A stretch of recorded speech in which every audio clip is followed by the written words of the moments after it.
Hi good morning everyone.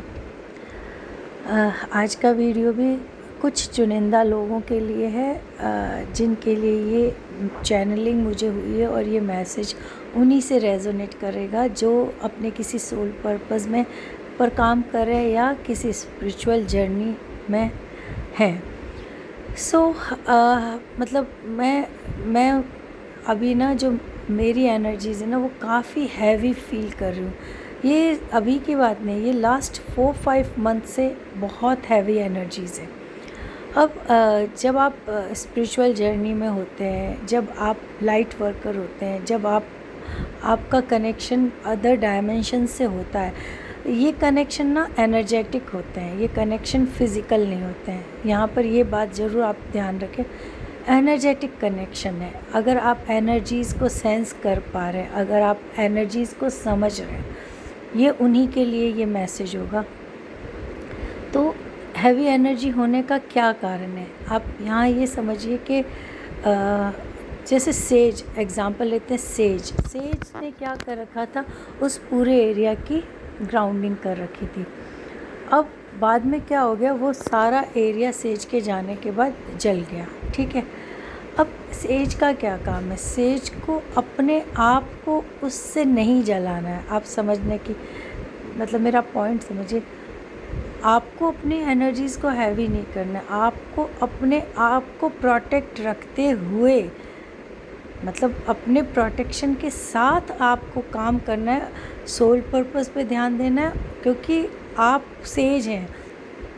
आपकी energies से उस पूरे एरिया की ग्राउंडिंग थी। आप वो ग्रेविटी थे जिसने उस एरिया की एनर्जीज़ को ग्राउंडेड कर रखा था। तो अगर आप अपने आप को इस ये जो सब कुछ जो कॉलोनी का जलना हुआ, इन सब से अगर आप अपने आप को आपके ऊपर असर आने लगेगा ना, तो क्या होगा, आप अपने आप को जलाएंगे।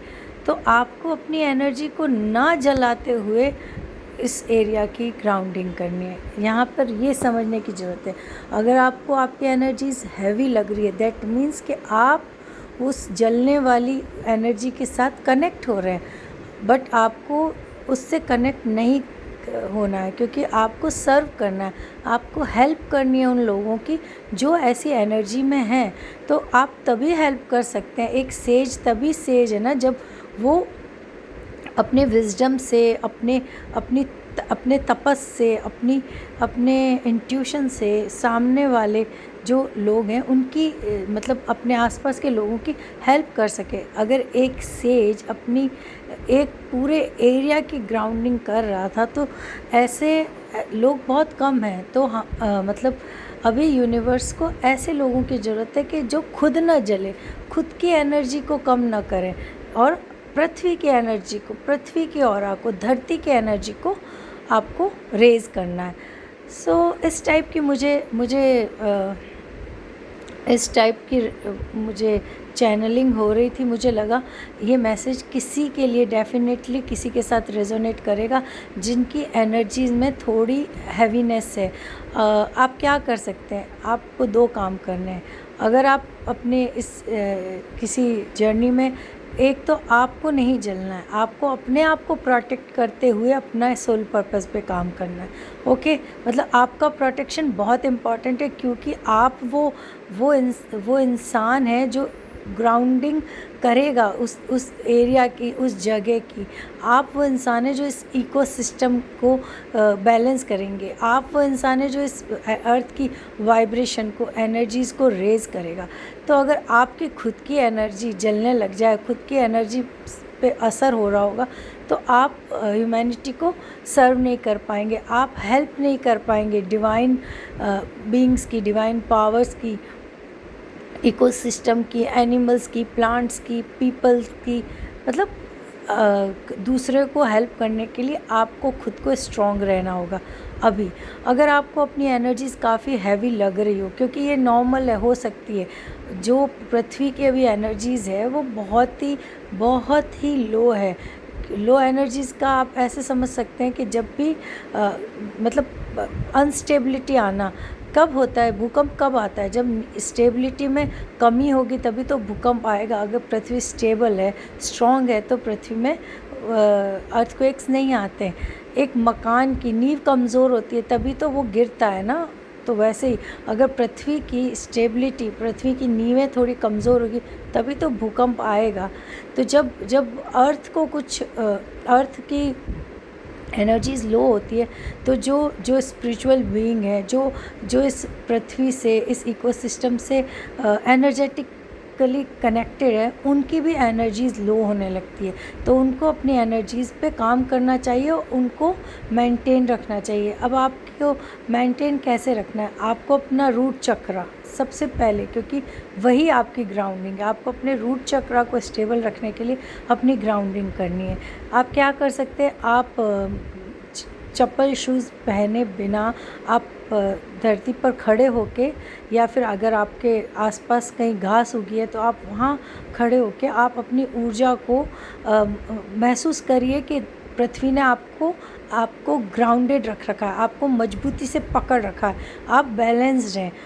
और अगर कुछ नेगेटिव इमोशंस या एनर्जीज़ आपने ले लिए तो उनको रिलीज़ कीजिए, उसी वक्त रिलीज़ कीजिए, सेज आउट कीजिए।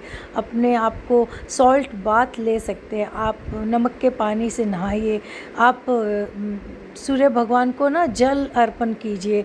इवन आप मून की एनर्जी से कनेक्ट होने की कोशिश कीजिए, प्रकृति में जाइए, पेड़ पौधों को पानी दीजिए।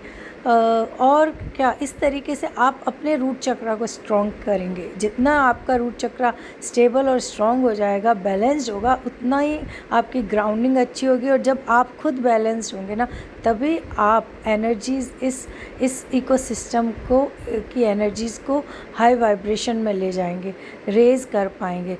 सो ये जो टाइम ही ऐसा है जिसमें जो सोल पर्पस पे काम कर रहे हैं, जो स्पिरिचुअली इकोसिस्टम से, यूनिवर्स से जिनका एनर्जेटिक कनेक्शन है, उनकी जिम्मेदारी ज़्यादा है, उनका काम ज़्यादा है इस वक्त इस पृथ्वी के लिए। सो आपको अपनी एनर्जी को प्रोटेक्ट करना है। आप कुछ भी करिए, ग्राउंडिंग करिए, अपनी नंगे पैर चलिए फर्श पर या घास में, आप सूर्य भगवान को पूजा कीजिए, आप थोड़ा राम नाम जप भक्ति कीजिए। नमक के पानी से आप नहा सकते हैं, सॉल्ट बाथ ले सकते हैं, उससे भी इवन आप अपने नहाने के पानी में ना कुछ गंगा जल या कपूर का ऑयल या ये सब ऐड करके आप ना अपने ऑरा को प्रोटेक्ट रखिए, अपनी एनर्जीज़ को प्रोटेक्ट रखिए, ताकि आप ह्यूमैनिटी की हेल्प कर सकें। आपकी अभी बहुत ज़रूरत है अर्थ को। So that's all for today. Thank you so much for watching me. Have a good day. Bye.